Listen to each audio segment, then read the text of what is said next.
Vin Diesel secretly walks into his own restaurant, stops cold when he hears a server crying. Years ago, he had opened Torque's, a high-end but welcoming restaurant in Los Angeles, California. It wasn't a vanity project or some side hustle to burn money. He had spent years perfecting the menu, hiring the right chefs, and making sure his restaurant was a place where both everyday folks and Hollywood elites could enjoy a great meal. But Vin also knew that no business, no matter how successful, ran smoothly just because the numbers looked good on paper. The real truth of a place wasn't found in profit margins.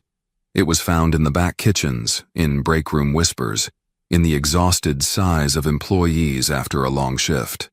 That's why every few months Vin made a habit of walking into Torque's as a regular customer. No flashy entrance, no announcement. Just a man in a hoodie and jeans, stepping into his own business like anyone else. That night, the place was buzzing.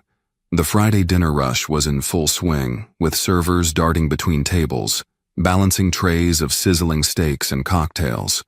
The scent of garlic butter and grilled ribeye filled the air. The ambient lighting cast a golden glow over couples, friends, and solo diners enjoying their meals.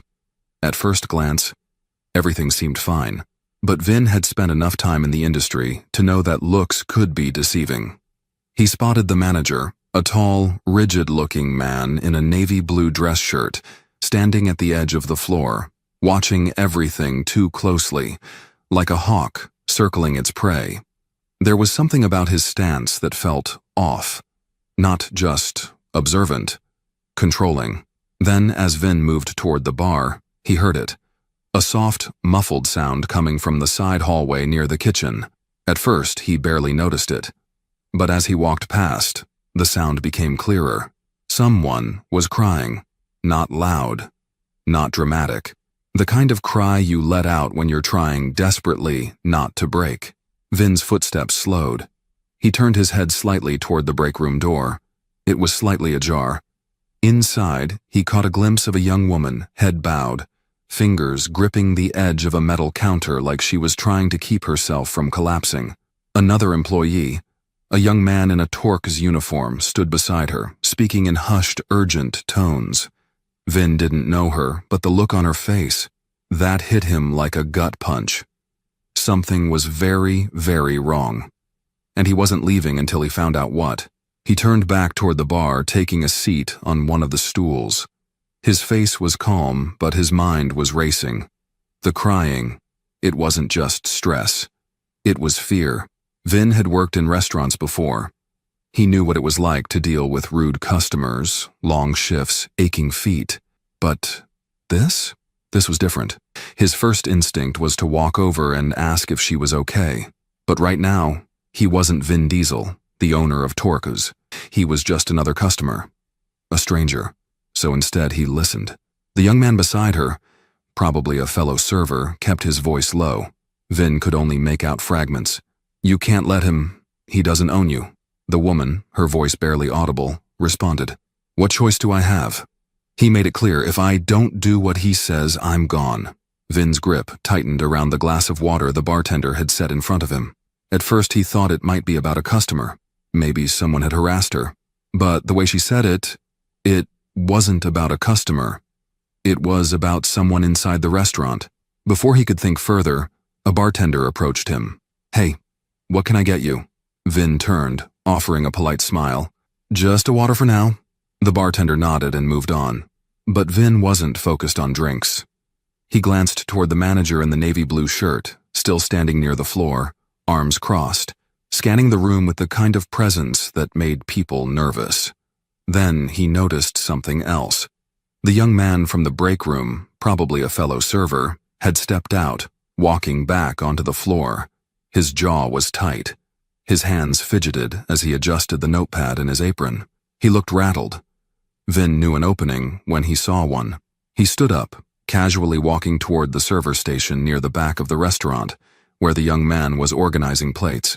"Hey, man," Vin said, keeping his voice low. "Got a pen?" The young man looked up, startled. "Oh, yeah, sure." He grabbed one from the counter and handed it over. Vin took it but didn't walk away. He glanced at the employee's name tag. Tyler. Hey, Tyler, Vin said, voice even. I couldn't help but notice. Your friend seems upset. Tyler stiffened. His grip on the stack of plates tightened. She's fine, he said too quickly. Vin tilted his head slightly. She doesn't look fine. Tyler swallowed, his eyes darting toward the manager in the navy blue shirt before dropping to the floor. Vin had been around long enough to recognize that kind of reaction. After a long pause, Tyler exhaled. She's not fine, he admitted, voice barely above a whisper. Vin studied Tyler's face, reading the tension in his jaw and the way his fingers kept gripping the notepad at his waist. The kid wanted to talk. He just wasn't sure if he could. Vin lowered his voice just enough. Is it a customer issue? Tyler hesitated. That pause told Vin everything. No, Tyler muttered. It's not. His eyes flicked toward the front of the restaurant, toward the manager in the navy blue shirt who was still standing near the hostess station, watching the room like he owned it. Tyler exhaled sharply, glancing back toward the break room before shaking his head.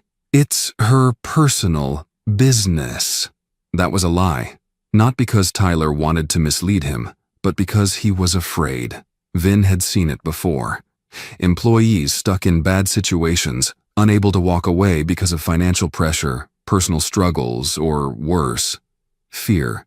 Vin leaned on the counter slightly, keeping his posture relaxed.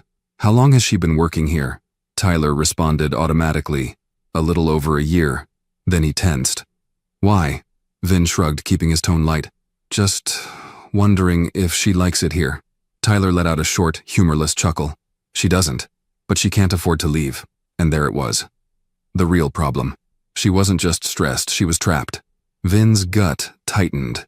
This wasn't just about a bad work environment. Something deeper was going on here. Before he could ask anything else, Tyler stiffened. Vin didn't need to turn around to know why. The air shifted, thick with something unspoken. The manager was walking toward them. Everything okay over here? The manager's voice was smooth but firm. Tyler immediately dropped his gaze, busying himself with the plates in front of him. Yes, sir. Just helping a customer. Vin turned and finally faced the man up close. Mid-40s. Crisp shirt, neatly combed hair, the kind of sharp features that had seen too much and cared too little. This wasn't just a tough boss. This was someone who knew exactly how much control he had and enjoyed it. The name tag on his shirt read, Rick Calloway. Can I help you with something?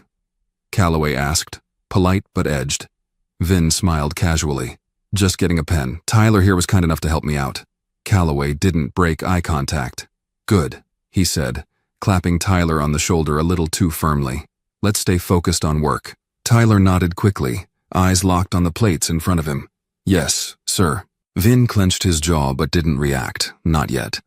He thanked Tyler and stepped away, feeling Calloway's eyes on him the entire time. His mind was already made up. He wasn't leaving. Not until he figured out exactly what was happening in this restaurant. He stepped outside for a moment, letting the night air cool his frustration. From where he stood, it probably looked like he was just checking his phone. In reality, he was thinking hard. Something wasn't adding up. Emily was terrified. Tyler was hesitant. And Calloway? That man had the look of someone who thrived on control. Vin had dealt with plenty of bad managers before, but this was different. This was calculated. If he wanted real answers, he needed to talk to someone who wasn't afraid. And then, as if the universe was working in his favor, Nate, the bartender from earlier, stepped outside. The kid was leaning against the side of the building, scrolling through his phone, probably on a break. Vin saw his opening. He walked up casually, hands in his pockets. Long night?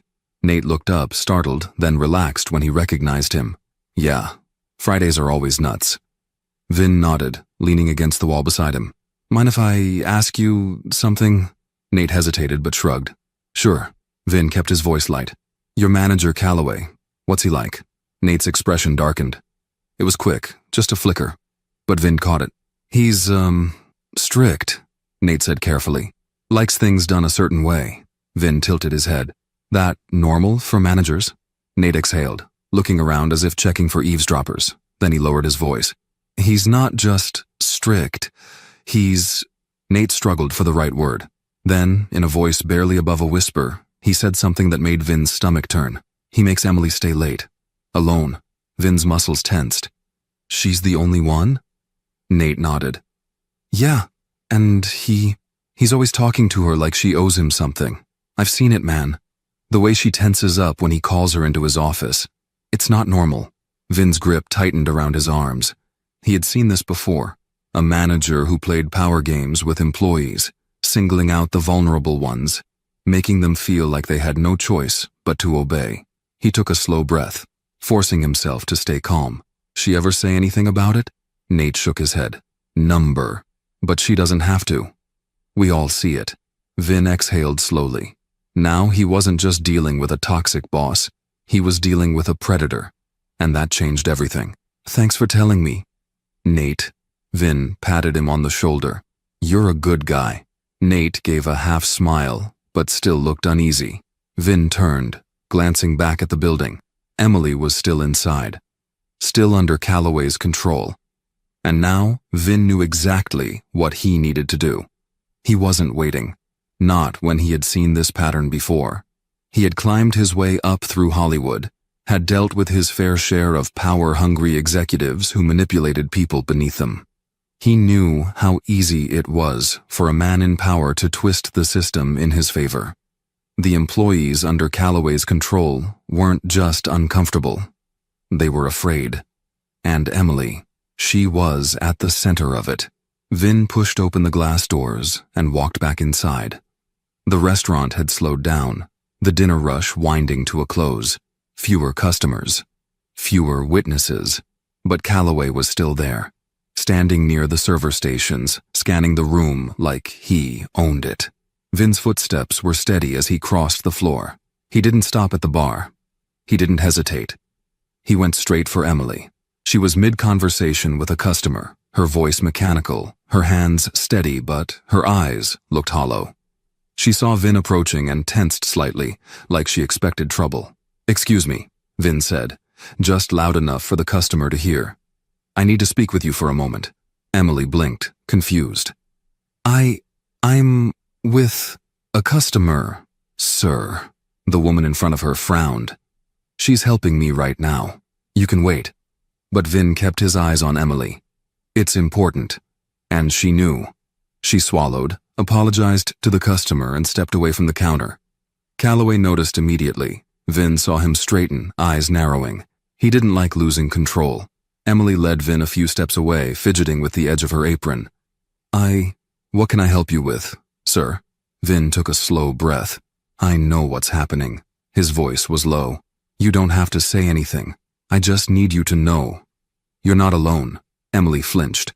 For a second, just a second, she looked like she might break. But then she shook her head, forcing a tight smile. I don't know what you mean. Vin wasn't giving up. Calloway, the late shifts, the way he treats you. I know it's not okay. Her fingers curled into fists. Fear.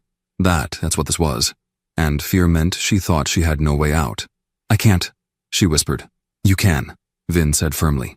And you will. Because I promise you, he's not untouchable.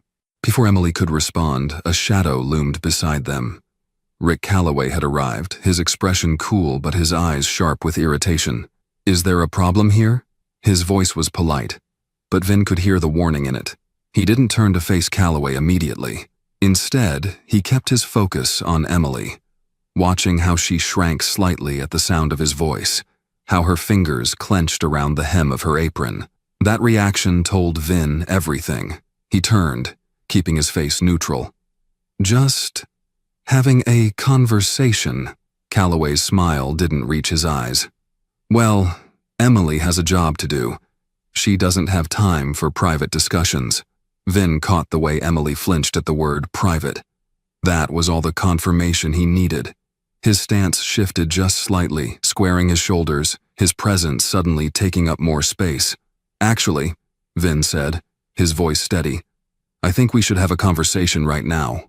Calloway's smirk faltered. Excuse me? Vin reached into his pocket and pulled out his wallet. He flipped it open, revealing his executive ownership credentials for Torque's restaurant group. Emily gasped.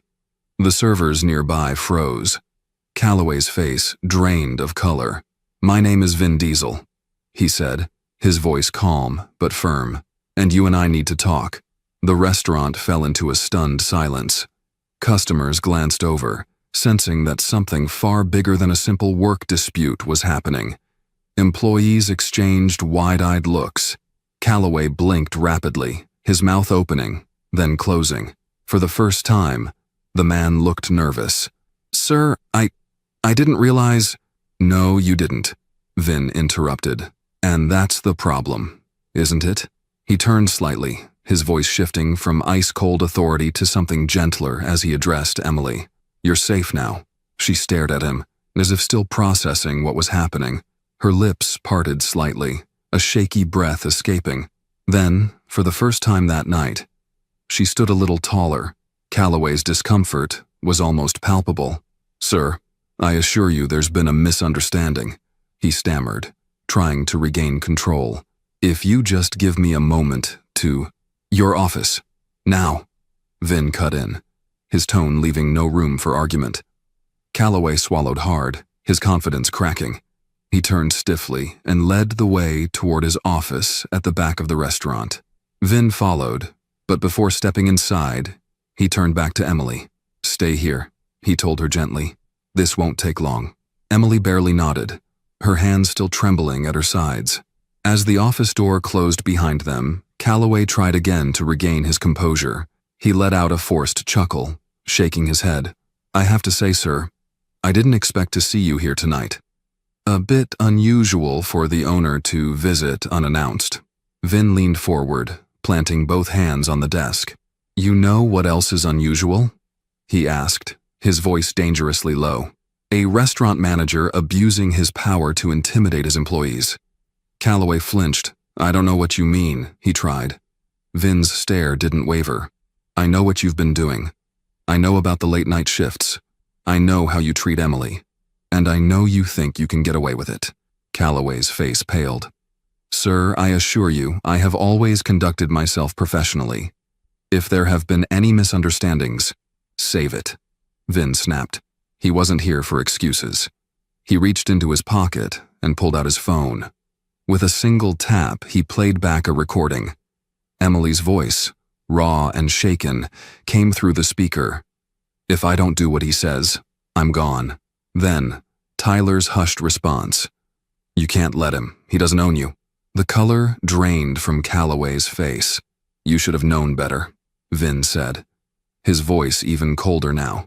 "You've been playing this game for a long time, haven't you? Preying on employees who need their jobs the most, making them feel trapped. But let me be very clear, you just ran out of time." Calloway's hands trembled. "Please, I can explain—" "No, you can't," Vin interrupted. He pulled out his phone again, this time dialing corporate HR. "You're done," he said simply. "You will never work in this industry again." Calloway sat there, frozen, as Vin stepped toward the door. His power was gone. And Vin? He wasn't done yet. When Vin walked back into the restaurant, the tension in the air was thick. Emily, Tyler, Nate, and the rest of the employees were waiting. Vin took a breath, then looked directly at Emily. "He's gone," he said softly. "You're safe." Her lips parted slightly, her breath catching, disbelief, relief. Then, for the first time that night, her shoulders relaxed. She let out a slow exhale. Nate looked stunned. Other employees exchanged glances, as if they weren't sure whether to believe what they had just witnessed. But Vin knew this wasn't the end. He turned to the team. "You've all been working under someone who didn't deserve his position," he said. "That changes now." Emily wiped at her eyes, swallowing hard. "What happens next?" Vin gave her a small, reassuring smile. "You tell me." She stared at him, processing his words. For the first time in over a year, she felt something unfamiliar. Control. She glanced at Tyler, who was still in shock, then at Nate, who gave a small, hesitant nod. They were all waiting for her to speak. Emily took a shaky breath. I don't want anyone else to go through this," she admitted. "Not here." Not anywhere, Vin nodded. And they won't. He turned to the rest of the employees. From now on, this restaurant is under direct review. We'll be making changes, not just replacing Calloway, but making sure no one else like him gets this kind of power again. The room was quiet, but the weight of his words settled in. Then, Tyler spoke up. Sir, I don't mean to overstep, but this isn't just about Calloway. Vin's gaze sharpened. Go on. Tyler hesitated, but then he took a step forward, his voice stronger now. The way things work here, it's not just one bad manager. The pressure, the way we're treated, the fear of speaking up. It's bigger than just this restaurant. Nate nodded in agreement.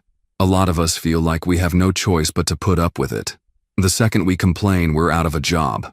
Emily looked down, guilt flickering across her face. I wanted to leave so many times, she admitted. But I couldn't afford to, and I thought maybe this was normal. Vin's jaw tightened. This was why he went undercover. Not because of numbers, not because of performance reviews, but because the real problems were the ones hidden beneath the surface. He took a deep breath. That stops today. Everyone watched him, waiting for what came next. I don't just want to fix this restaurant. I want to fix the system. And I'll need your help to do that. That means transparency. That means trust. That means if something is wrong, you speak up. Emily still looked uncertain. And if we do, will anyone actually listen? Vin met her eyes. I will. She studied him for a long moment. Then, finally, she nodded. And for the first time that night, she looked like she believed it. An hour later, Vin sat in his car, watching as the employees slowly locked up for the night. Emily walked out with Tyler and Nate, the three of them talking quietly. They looked lighter, like the weight of the last year had finally started to lift. Vin exhaled, running a hand over his face. This had been one restaurant, one manager, one location. But how many more were out there? How many employees just like Emily were afraid to speak up? How many times had he looked at a report and thought everything was fine when it wasn't? Being a leader wasn't just about profit margins or efficiency. It was about people. And tonight, he had been reminded of exactly why he did this. Too often, people in power looked the other way. They saw employees as numbers, not human beings. But leadership isn't about control. It's about responsibility. If you ever feel trapped in a situation where someone is abusing their power, speak up. And if you see someone else struggling, don't stay silent. Because sometimes all it takes is one person to break the cycle.